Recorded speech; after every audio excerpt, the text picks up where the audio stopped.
Thanks for joining, everyone. Good day. Thanks for joining our Siena Solutions Challenge student panel discussion. My name is Carissa Bowen, project manager of Learning Experience Design Team at Digital Promise.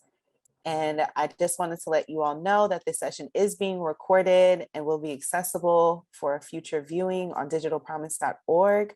We're so excited to have our Siena Solutions Challenge participants and student teams from around the world be joining us today as they discuss how they designed solutions to real problems such as food security and nutrition.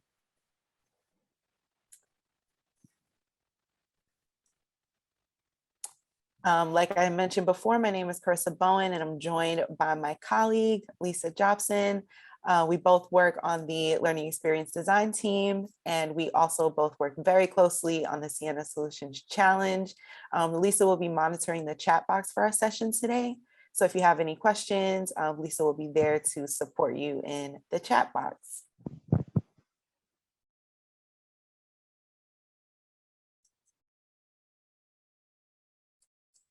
So I just want to kind of start just with level setting a little bit around, what the Siena Solutions Challenge is. And in 2020, Siena, a networking systems, services, and software company, partnered with Digital Promise to help mobilize the company's global workforce and leverage its innovation, leadership, and collaborate with customers, suppliers, and other partners from all over the world to bridge the digital divide. And out of this partnership, the Siena Solutions Challenge was born. The Siena Solutions Challenge is a global design challenge that invited students and teachers to design solutions to real world problems or issues they found in their community and taking action to build a better world around them. And using the challenge-based learning framework, teachers and students collaborated to think big about compelling issues, asking meaningful, thoughtful questions, and designing actionable solutions to those questions. Student teams submitted their creative products like podcasts, digital games, apps, data visualizations, interactive maps, you name it, they submitted it.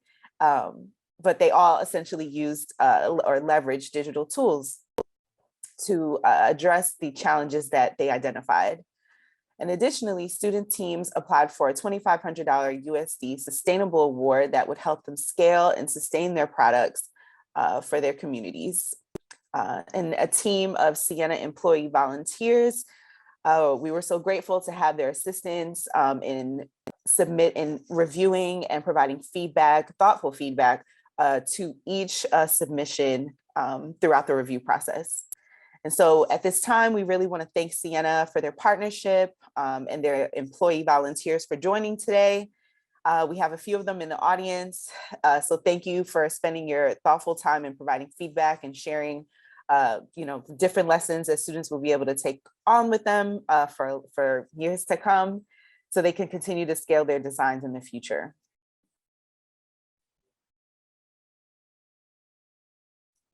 And so as a result of this first cycle of the Siena Solutions Challenge, we had a total of 265 educators from 48 countries globally that participated by registering for the sienachallenge.org or attending a professional learning session or submitting a project.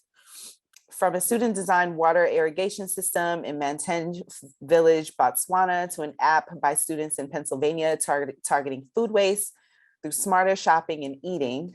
These projects represented a wide array of creativity and innovation of young people from around the world. And we're so proud to celebrate the student teams joining us today and throughout the remainder of the YouthMADE Festival.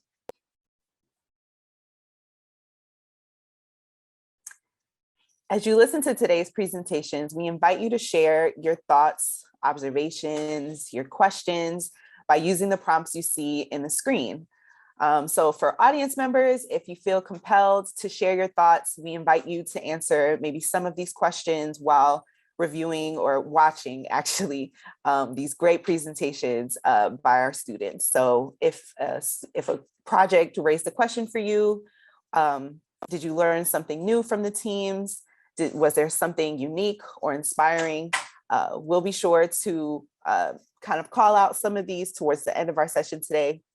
And there'll also be an opportunity for teams, the panelists to kind of converse with one another during their reflection time. And there will also be an opportunity for us to answer, for panelists to answer some questions from the audience.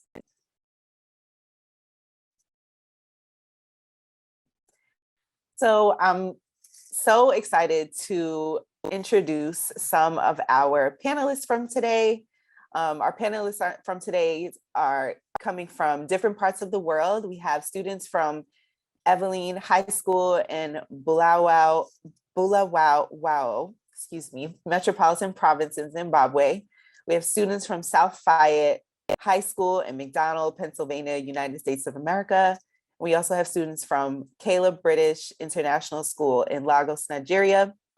And students in this session tackle the very real issues of sustainable development, goals 2, zero hunger, goal 3, good health and well-being, goal 4, quality education, goal 12, responsible consumption and production, and goal 13, climate action. And so without further ado, I'm going to go ahead and introduce our first panelist from Eveline High School. And so if you all are ready to share, I'm going to stop sharing my screen and take it away. All right, good day, everyone. So we are Mr. Munch company. So initially we were a junior achievement. We're a junior achievement team, and under junior achievement, we learned our entrepreneurial skills of coming up with entrepreneurial ideas. And then we decided that we wanted to go further with our Mr. Munch Nutri-Bar. And members of our background, like I was just saying that, we then wanted to continue with our project because we had realized that it is helping so many of our peers to have better food choices, and that in turn help their diet and their well-being overall.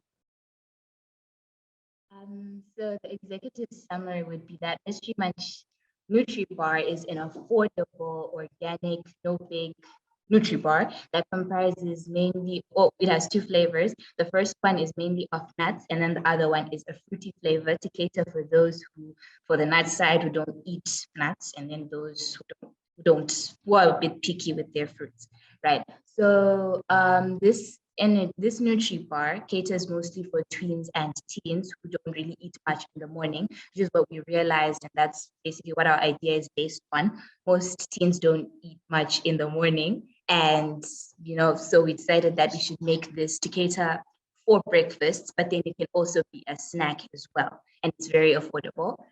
So we faced a few problems with basically socially, so to say, we face some problems with poorly packaged indigenous healthy foods, in that not a lot of healthy foods are packaged in a nice and appealing way to teenagers. So our product is packaged in a nice and appealing way to teenagers. And then the second one would be that there's lack of diversity in healthy foods. So we decided to bring innovation in healthy foods by using local healthy ingredients for our Nutri-Bar. Then the next problem would be lack of accessibility and affordability for healthy foods. So mostly for us, healthy foods are very expensive. So our Nutri-Bar is both nutritious and affordable, so that it can cater for students in tuck shops. And basically our Nutri-Bar is very affordable. That's it.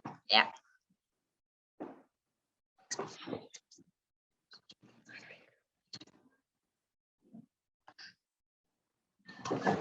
Okay, and our objectives are, the first one is to make an organic, no-bake, preservative-free, and a whole food snack bar for teenagers in Eastern and Central Bulawayo by April 2022. The second objective is to promote healthy eating amongst teenagers through social media and podcast campaigns by April 2022. Our final and third objective is to launch a franchise for the snack bar in school tuck shops and 3 Bulawayo Central District schools by April 2022.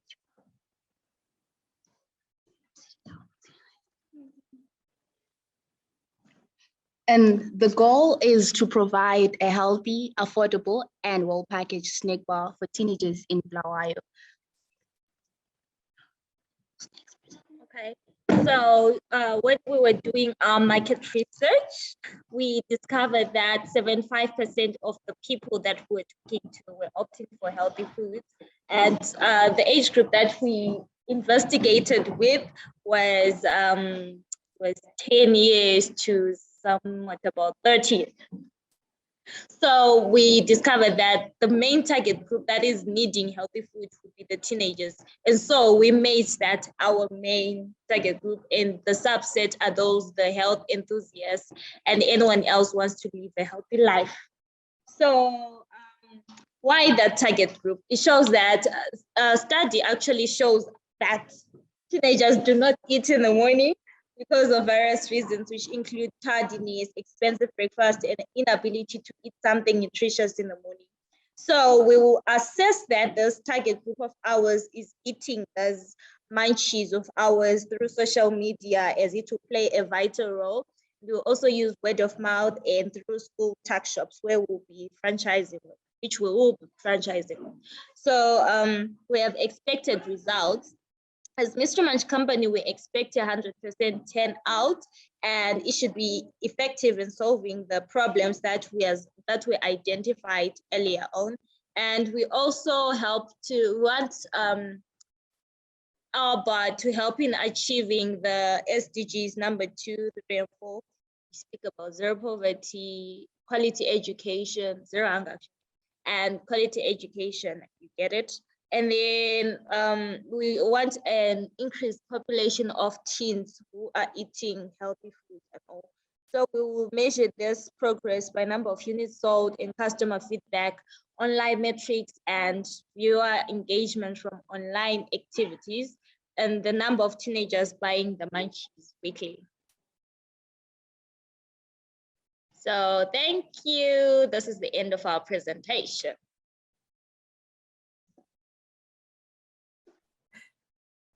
Awesome. Thank you so much. We have some folks in the audience that would love to see you all. So if you have the ability to turn your camera on, we just want to congratulate you and really kind of see, who are the faces behind this great work. So it's totally optional, but if you have the ability to jump on video, that would be great. Yay! Awesome. Yay! And also a thank you to Daisy at Siena, who asked the question of can we see the team? So thank you. I know, we do look like ghosts or something. We love the background, girls. That's amazing. Thank you. Awesome. If anyone would like to ask questions, again, in the chat box to the presentation that was just shared by the girls, feel free to add your questions, and they will share them at the end of, they'll share the responses at the end of today. So thank you. And now we will go ahead and hear from students from South Fayette High School in McDonald, Pennsylvania, and their project is called Smartpix. So Preetam, I see we have Mr. Hausman on here, and anyone else from South Fayette High School. I'm going to stop sharing my screen, and you all can go ahead and take it away. All right, thank you. I'm just going to share my screen.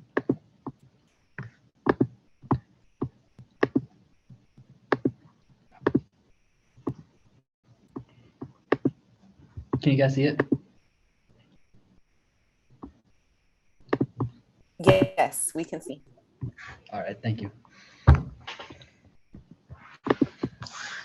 From South Fayette High School, we've created an app called Smartpix to combat the impending problem of food waste in the world.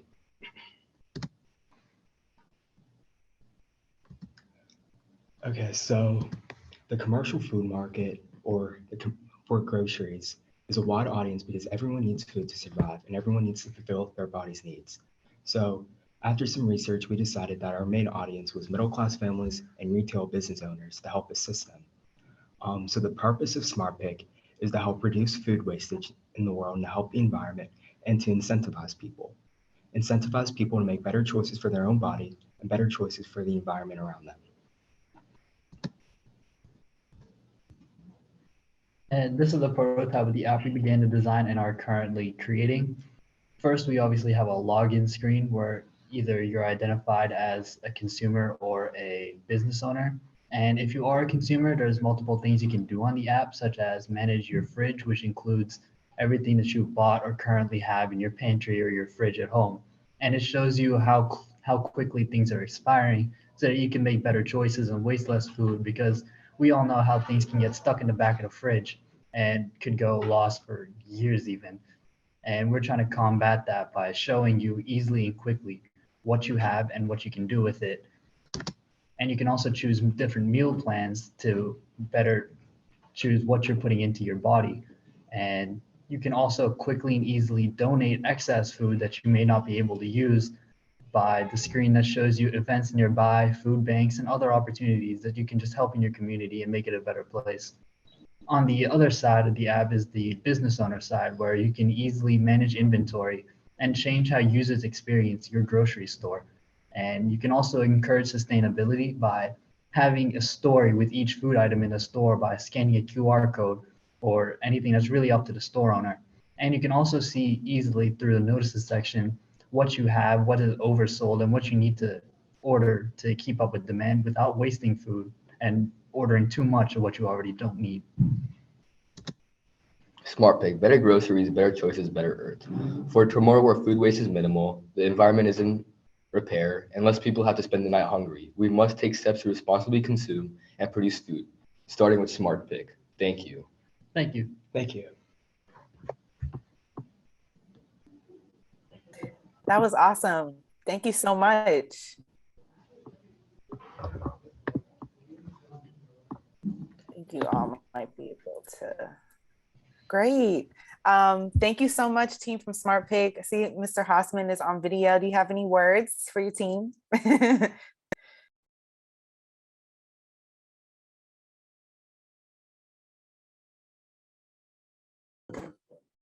I'm sorry, I didn't hear you, Ms. Bowen. What did you say? Oh, no, I saw you on video, so I didn't know if you wanted to add anything else. No, I think they did a good job. So Awesome. Thank you. Sorry, we've had a number of technical issues here today, so it's it's been an adventure. No worries. No, you guys are great. Thank you. If you all have any questions from the audience to the Smartpix team, feel free to share them in the chat box.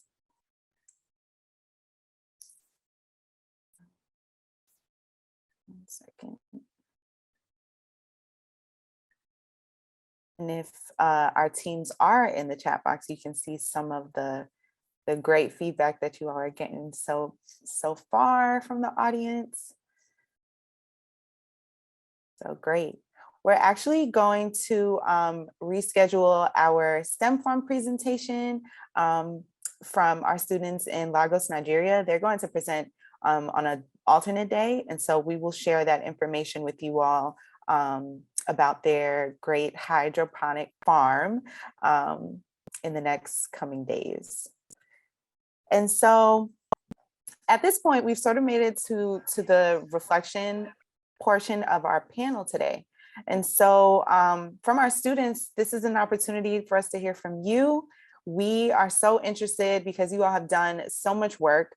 And I'm sure you all have maybe have or have not had enough time to sort of reflect on some of the great work that you all have done. So we'd love to hear from any of the students, you know, what are some of the lessons that you may have learned throughout the challenge?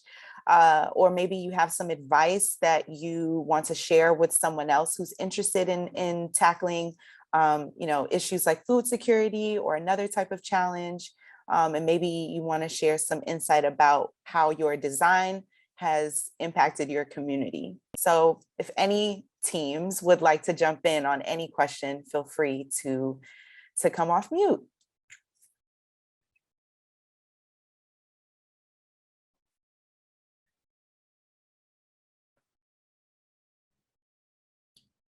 We have a question, which I'm really curious about too, from Mark Stevens at Siena for the Mystery Munch team about their designs, and if they could perhaps say a little bit more about the packaging and how they went about creating that design. That it looks really nice and professional. So anything about the story of the design from the team at Eveline in Bulawayo? Hi, so we've switched to this phone because the network on the other device is bad. So basically, we are all bubbly people, creative, and we love color. Someone loves purple, someone loves yellow, someone loves white. So we decided to just use bright colors that are like attractive to us as teenagers. So we chose that, you know, those colors, the bright colors that are flashy, and we made the design ourselves. Like, we are so creative.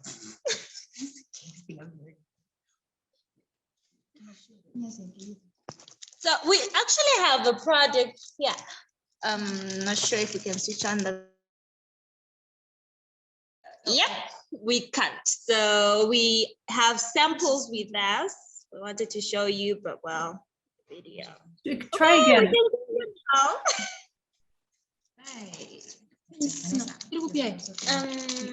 Let's see. Yeah. Is it clear though? So there is lime, there's a green because it brings life, and we are so lively. So that's it.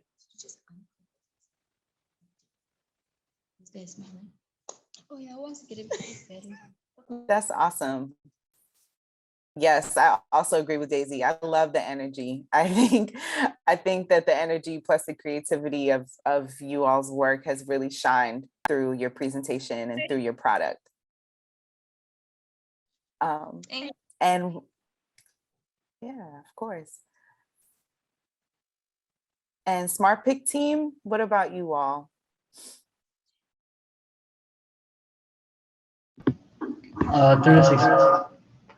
Through this experience, we really learned how hard it is to actually make and design an app, because it feels so easy because there's so many on the App Store just waiting for people to use. But when you actually get into the details and try to make it, you realize how much time, money, and effort it really takes.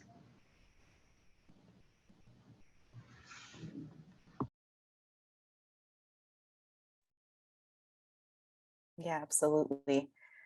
I think it's safe to say that both teams have probably learned a great deal about what things maybe you would want to do differently, given, you know, the chance or an opportunity to maybe design something different about your product. Is there anything that you would maybe do differently the next time, maybe in the next iteration of your app, or maybe in the next iteration of Mystery Munch? Anything that you all would do differently?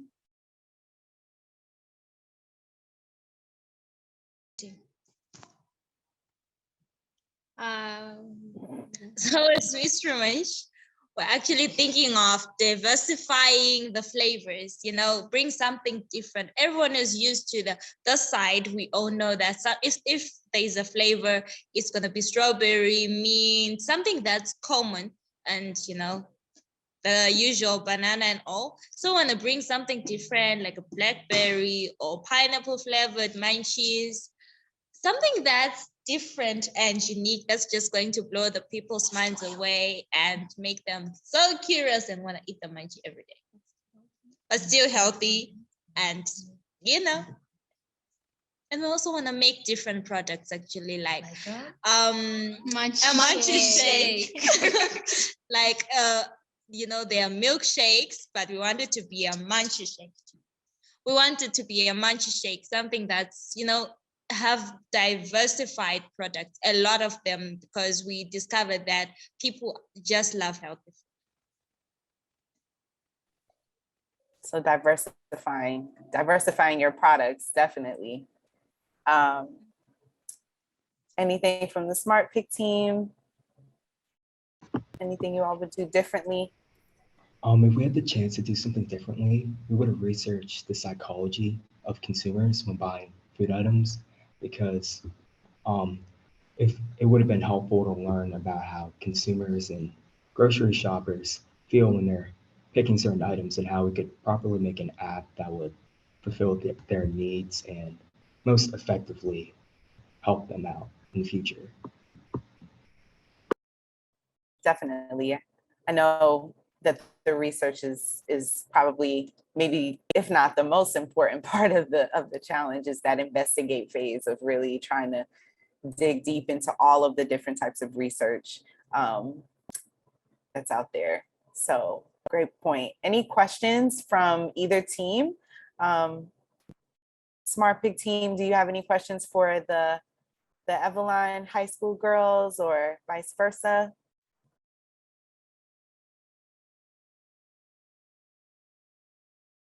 For this guys, we actually do have questions, but can you give us a few seconds? Okay, okay, we're okay.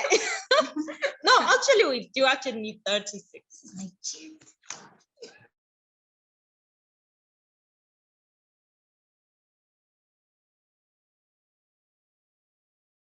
Sure, you can ask your question, or if you want to take some time, you can share it in the chat box too, if you need a little bit of time. Any other questions from the chat box, Lisa?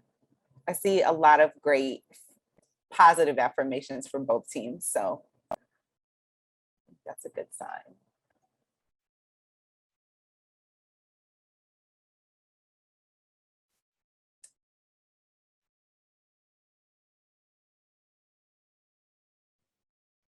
So So I there's see Dave. Oh, go ahead. Oh no, I was just going to say Daisy had a question about for the Smartpix team. Do you have thoughts on how you'd go about selecting individuals or businesses to help you test the app? Yeah, one thing we wanted to do, especially when we move forward with the app, is to partner with local grocery stores to try and get those business owners to adopt the app, and then in those stores use advertisements and try to encourage the people who visit those stores to download the app to get users that way, and then create almost like different test stores where we could try out different features and see how consumers and the owners respond to them.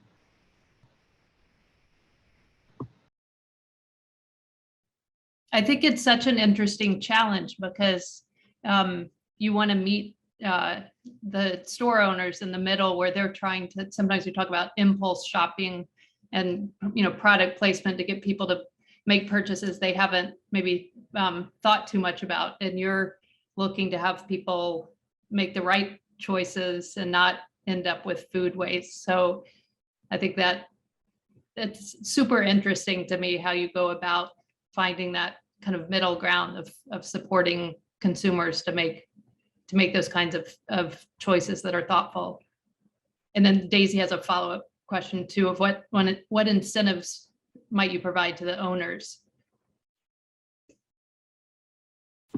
We were planning on like incentivizing owners to donate maybe excess food they had that doesn't get bought, by giving them like almost having a point system for where if you donate to a food bank or partner with someone else in your area to try and make an impact, we have points that could turn into different types of rewards that could be either monetary or something else. Can you guys mute real quick? Yeah. I think you gotta mute that, guys. Yeah, one of the issues that kept coming up that when we were doing the research was that people kept saying this very thing, how do you get buy-in from the store owners, because they're trying to make a profit, right? And they're trying to sell goods and things like that. And if this is making people more educated consumers and they're not buying those things that they don't need, then what happens to those overhead and profit margins and things like that in the stores? And we kept coming back to, until people know better, they're not going to do better. And so it just really became, I think with so many of these things, there's an educational component with, getting buy-in from consumers and stuff like that. So we know that we're in for the long haul, but it's going to be a journey. It's going to be a process, and it's going to take cultural change. And unfortunately, here in the States, where we're used to overconsumption and having an abundance of things, it's a steep hill to climb, but I do believe it can be. And I think the team does as well.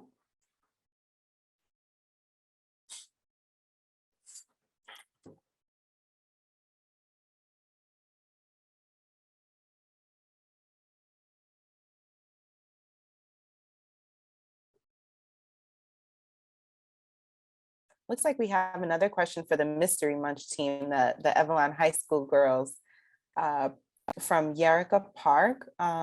Prior to developing your product, did you conduct a consumer survey on the kind of healthy snack options they wish that were available? And why the name Mystery Munch? Where did that name come from?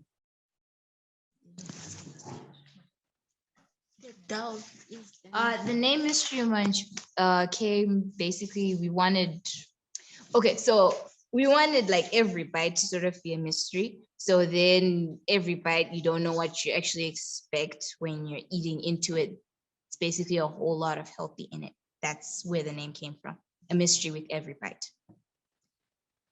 And then in the development of the project, we actually did carry out consumer surveys, because then people were like, we do love eating healthy food, but we don't find it anyway, and it's not attractive at all. We would love to have healthy milkshakes, we'd love to have healthy juices, a lot of them.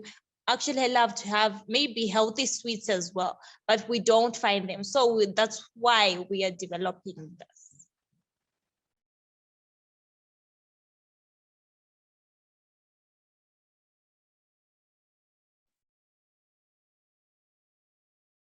Awesome.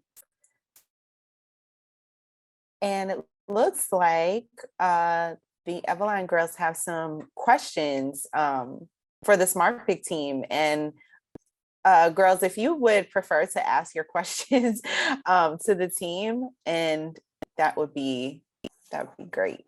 Or I can ask them. Totally up to you. Ask. It's okay. So the first question, we actually have a list of questions, but we'll ask them one by one so that we can answer as one at a time. So the first question would be, does the app offer lunchbox ideas or food stock ideas? Like maybe someone does really know what to stock. Does it offer that, or you're still working on it or not? As of right now, we don't have lunchbox ideas or food stock ideas, but we do plan on adding those. And something we're looking into is partnering with other companies that could like place their products that can be used in recipes that they sell to incentivize them being a part of our app, and then using these in different lunchbox ideas and food stock ideas on the meal plan screen. Okay, so then you also have a consumer screen on your app, like on the My Fridge option. How many foodstuffs can be kept record of at a time? Like I saw that there's expiry date and all sorts of stuff. So how many can you keep record of at a time? We're in the process of designing the real app. What we have right now is just a mock-up. So as we play around with designing the app, we're going to see how many we can fit without it getting too overwhelming, and explore other options to see how you can view all the items in your fridge instead of just what's on that screen. Okay. Then does anyone, or do you plan to have anyone check that there is no wastage of food in the food banks after the donations? Because then you were talking about donations and all. So I've actually volunteered in a couple of food banks before, and I know from experience that the food that they receive is not often wasted. So we'll communicate with them beforehand, requesting that they don't waste any of the food, but we don't think we need to monitor if they're wasting the food or not, because. Okay. And then the last question for now would be, are you expecting any profits from the app? No, not necessarily. This app is designed to be non-profit for the benefit of the consumers and the environment for no food waste. So we're not expecting any profits from the app. Yeah, anything we do earn would be used to help offset the cost of actually hosting the app, or will be put back in through the rewards program to help us create some of those incentives. Okay, so the rewards program you're talking about, there's also something on your app, like on the consumer screen after gaining app, like points after gaining points. Is there a reward after reaching a certain level? Let's say you have 10 points. Do you get something for that? Or is just like you're just getting points and points and points? We haven't fully fleshed out the points and reward system yet because it's kind of difficult to decide how we're going to get the money to provide these incentives and then what these incentives are going to be. But the idea is that, yes, once you reach like a certain amount of points, you'll have different options of what you can do with those points and how you can redeem them. Thank you so much. We love you, Smartpix. It's so great. Thank you. Thank you. And we also had a question for you guys. So do you guys have any plans of talking to other companies that mass produce like other food items? Can you repeat it again? Like your phone was breaking. Do you guys have plans to talk to other companies that mass produce food items? Okay, so we are actually in the process of franchising with a supermarket called Cover. We are going to be supplying it in mass produce, and we're also going to be supplying a lot of companies, but it's still in the process. It's not yet functional, but it is in the process.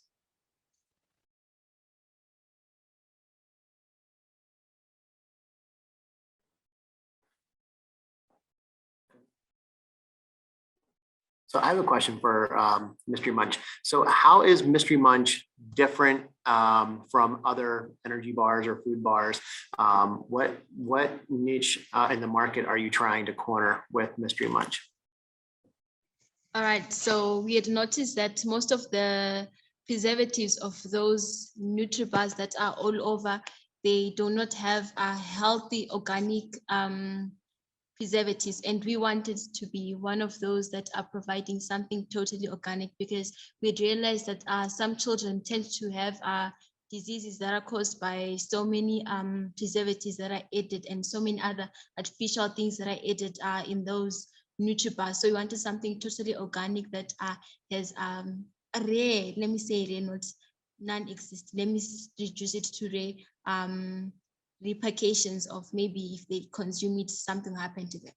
And we are the only no-bake local producing company of the NutriBar.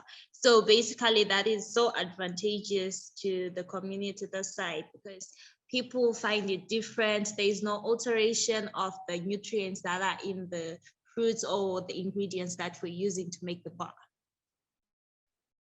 Great. What did you guys use to sweeten the bar? Because I'm just curious, like I'm assuming because it's healthy, you're not using pure sugar, right?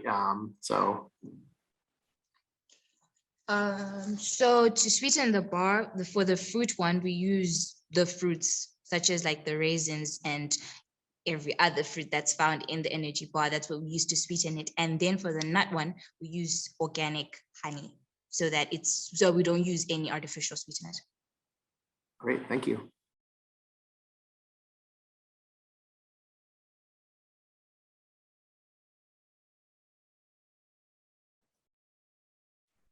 I just typed this in the chat too, but if anyone else in the audience would like to come off mic and ask a question, you're welcome to. I've enabled some of the mics and I can enable others if I haven't. If you want to raise your hand or just come off mic, feel free.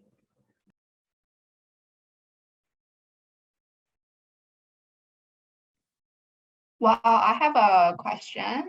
I love the idea to use 100% organic ingredients, but then how do you keep the costs reasonable for consumers who don't really know about your brand to begin with? How do you convince them that to buy your, I guess, product? I know it's very healthy. It's definitely a great selling point, but in terms of, the cost, usually organic ingredients cost more. So how do you keep that balance? So basically the side, if you in Zimbabwe, if you buy in bulk, it's cheaper. So we buy our ingredients at once in bulk. And on top of that, to convince people to eat the bar, we are quite mind-blowing marketers this side. Like we literally can convince you that your name is not your name.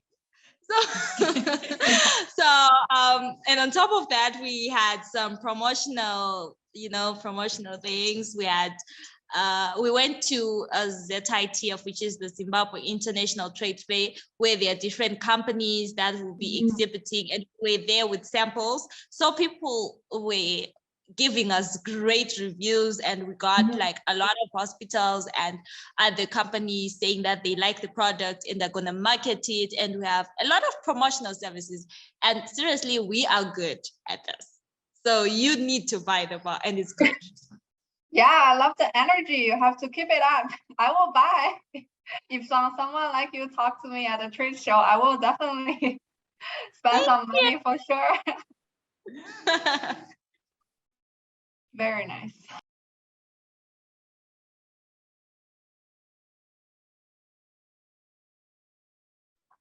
I have to say their commercial is also very convincing and very entertaining. If anyone has had an opportunity to visit the project gallery, they have a great commercial where they sort of are advertising Mystery Munch from a student perspective. So definitely invite you all to watch that.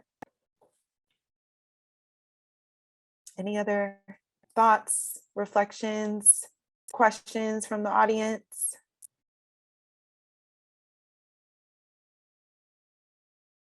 Or panels, or the panelists?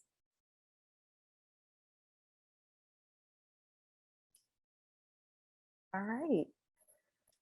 Well, thank you so much, everyone. I think this was an awesome first of our 3 student panel discussions. I'd like to take this time to really thank the students, first of all, for just being so innovative, sharing your creativity with the world, stepping out there and just trying something that hasn't been done before, or maybe trying something in a new way, in your own way.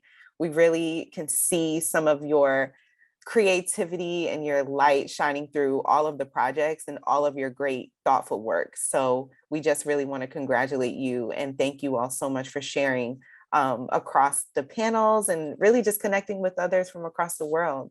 And so if you have any thoughts, or maybe you found something really cool today from the student panel discussion, we invite you to share your thoughts and your just messages via your social network platforms, whether that be Twitter or Facebook or LinkedIn. And please be sure to use the YouthMADE hashtag and the Siena Challenge hashtag.